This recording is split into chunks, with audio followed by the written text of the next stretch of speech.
Hi guys! Today ay magluluto tayo ng sinigang.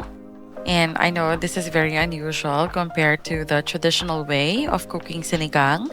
But please bear with me. Masarap yan. May dagdag na sarap yung ganyang process ng pagluluto niyan. So yes, ipa-fry lang natin muna yung pork.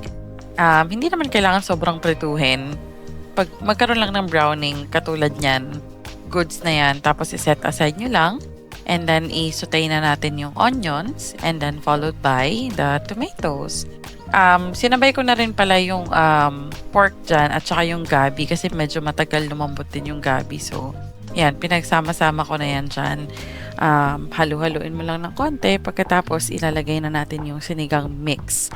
And ang variant na gagamitin ko sa una ay yung gabi. Kasi si Bossing ay mahilig sa malapot na sinigang. So yan, kaya gumagamit tayo ng gabi and then naglagay lang tayo ng konting paprika. Tapos, maglalagay na tayo ng water and, diba, itsura pa lang, masarap na.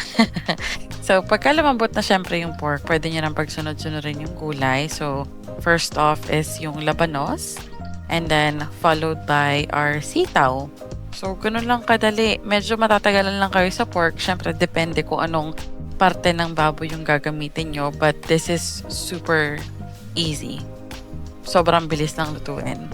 And after nya, nilalagyan ko ng sinigang mix, yung original na variant naman, para magkaroon siya ng asim.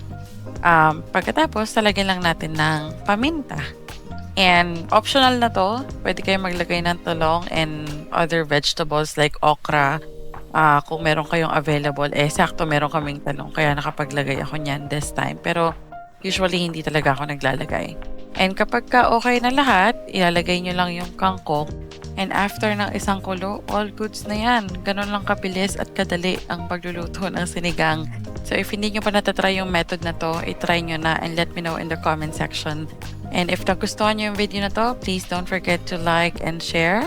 So thank you for watching. Bye!